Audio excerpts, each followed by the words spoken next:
Hello friends, once again I'm Moshumi. Welcome you to my channel. In this video I'm going to discuss the noun in slightly different way, and I want to give you some idea which may not you heard on this topic before. So watch the video till the end.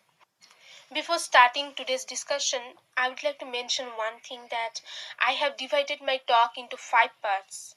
In the first part, I will give you an overview about noun and its various types. In the next part, I will explain number of a noun. In the third part, I will discuss about the gender of a noun. In the fourth part, I will give a detailed analysis about the case of a noun. In the final part, I will explain nouns in apposition. Let's start to this topic. At first, we have to know what is noun, right? Let's read. A noun is a naming word which is used to refer to people, animals, objects, events, feelings, substances, and states. Or we can say a noun is a name of anything we can see or feel. See the example. Here, pen, bird, mango, they all are the name of things, so they are the noun. Now, I will discuss about its various types. We may divide the nouns into 2 types, and they are concrete and abstract. And generally, concrete nouns are classified into 4 kinds, and they are proper noun, common noun, collective noun, and material noun. Now, I will illustrate these 4 kinds one by one in briefly. Let's read first. What is concrete noun? Concrete noun is the name of an object of sense which can be seen, touched, smelled, or tasted. For example, tree, ocean, sky, they all are the names of the concrete noun. Let's read. What is proper noun? Okay. The proper noun is the name of some particular person, place, mountain, book, or city. The next one is the common noun. Let's read. The common noun is the name given in common to every person or a thing. In the following chart, I have given some examples of proper noun and common noun. Here, country, mountain, book, they all are common noun because they all are the name given to some common things.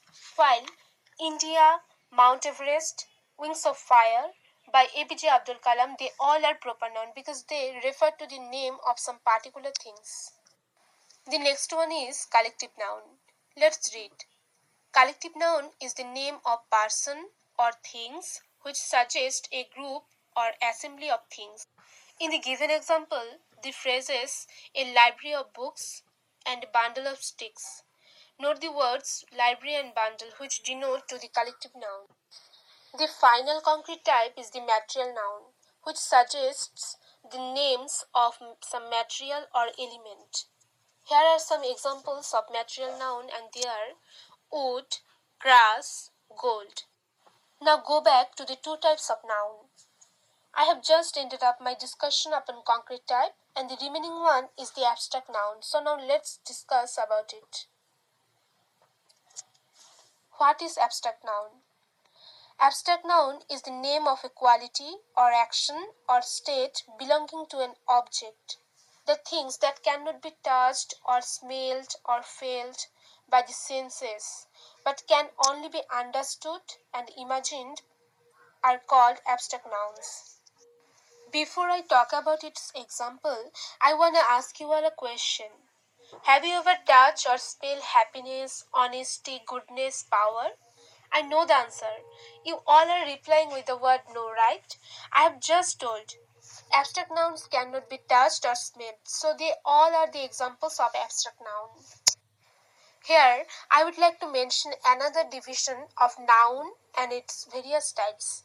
We may divide the concrete and abstract types of nouns into 2 groups, and they are countable noun and uncountable noun. The proper noun, common noun, and collective noun are called countable noun because these nouns can be counted, whereas material noun and abstract nouns are the uncountable noun because these nouns cannot be counted, though they can only be measured. Now, I would like to look at the next part, and that is the number of a noun. There are 2 numbers of a noun. One is singular and The other one is plural. When one thing is spoken of, the noun is singular. For example, Rakesh is an artist. In this example, the noun is singular because here the number of thing is one and that is only Rakesh. On the other hand, when more than one thing is spoken of, the noun is plural. For example, Rakesh, Guddu and Pihu are friends. In this example, I talk about three person and here the number of the person is more than one. So here the noun is plural. Now, I will discuss some way of forming singular noun to the plural. The first one is by adding s to the singular. For example, the singular noun pen, chair, cow, they all become plural when we add s at the end. The second one is by adding es to the singular. For example, the singular noun class and watch, they all become plural when we add es at the end. The third one is by changing y into ies. The example is army becomes armies and story becomes stories. And the next one is by adding en or ren to the singular. For example, ox becomes oxen and child becomes children. And the last one is by changing the inside vowel or vowels. For example, in the word man, foot, the vowels are a and o. Okay, so in these two words, man and foot, if we change the inside vowel a from the word man and vowels double o from the word foot, they all become plural. Let's jump to the third part, and that is the gender of a noun. Let's talk first, what is gender? Gender is the difference in the form of noun that shows whether we are speaking of a male or a female. Gender are four types, and they are masculine gender, feminine gender, neuter gender, and common gender. Let's learn something about masculine gender. The names of males are said to be of the masculine gender, and the next one is the feminine gender. The names of female human beings are said to be of the feminine gender. Another one is the neuter gender. We all know that neuter means neither, so the nouns which denotes to the lifeless things are called neuter gender. Now we will discuss about the common gender. The nouns which denote either a male or a female are said to be of the common gender. Now I will show you a chart on which I will make you understand about these four types with the example. See the chart. Here, father and sir, these all are the names of males, so they are the masculine gender. Now see the column of the example of feminine gender. Here, mother and madam, these all are the names of females, so they are the feminine gender. Now, I will give you an overview about the examples of neuter gender and common gender. Here I mention the name of chair, table, tree. These all are the neuter gender because they all refer to the lifeless things. See the column of the common gender. Here, baby, student and doctor. These all are common gender because they denote either a male or a female. Here are some way of forming the masculine gender to the feminine gender. The first one is by adding ESS to the masculine gender. Here in the example, the masculine genders author and God become feminine if we add ESS. The second one is by adding INE or A to the masculine gender. For example, hero becomes heroine and sultan becomes sultana. The third one is by adding feminine word instead of masculine word. For example, we add the feminine word mistress and mother instead of master and father in the word schoolmaster and grandfather. Now let's go to the fourth part, and that is the case of a noun. Case of a noun refers to how nouns are used in relation to the other words in a sentence. The case of nouns are mainly five types, and they are nominative, objective, possessive, vocative, and dative. But in modern English grammar, dative is included in objective case. We will also discuss about the four types in detail. Let's discuss about the nominative case. When noun is regarded as the subject of a verb, it is said to be in the nominative case. See the example. The girl wants her mother.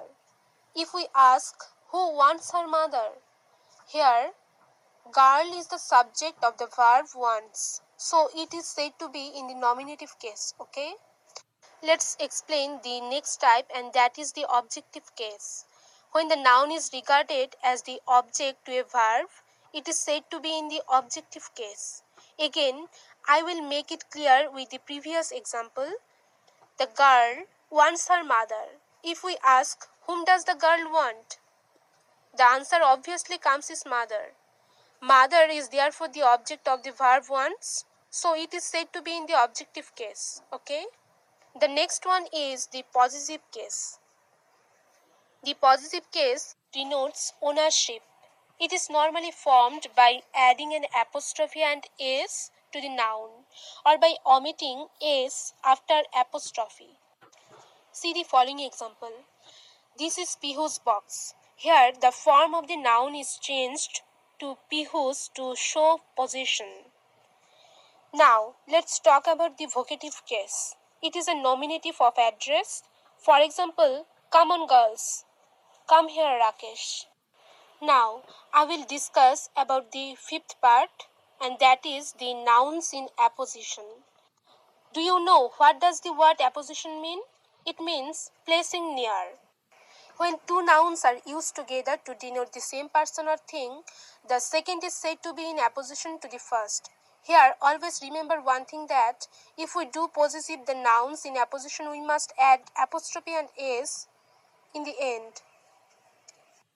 For example, Mahi, our captain, made 50 runs. Here, our captain is placed after Mahi, which is another noun to describe the same person.